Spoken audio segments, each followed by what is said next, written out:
பரிகாரம் என்பது கடவுளுக்கு செய்வது மட்டுமல்ல.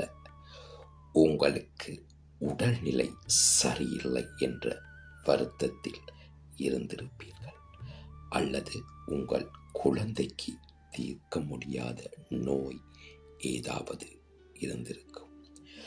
முகம் தெரியாத மனிதர் ஒருவர் சொல்லியிருப்பார், இந்த மருத்துவமனைக்கு சென்றால் இந்த பிரச்சனை பரிபூரணமாக தீர்ந்துவிடும் என்று. அந்த இடத்திற்கு சென்று நாம் சிகிச்சை எடுத்து நல்ல பயனும் அடைந்திருப்போம்.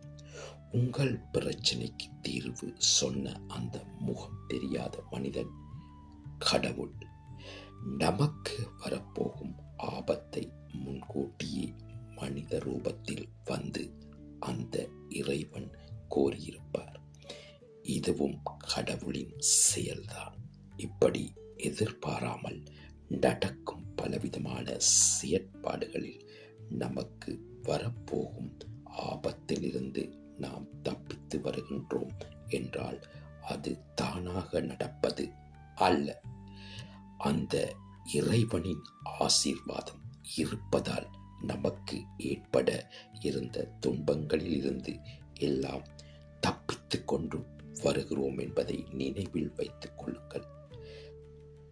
தவிர இறைவன் நேரடியாக தேவலோகத்தில் இருந்து இறங்கி வந்து உதவி செய்ய வேண்டும் என்று நினைக்காதீர்கள்.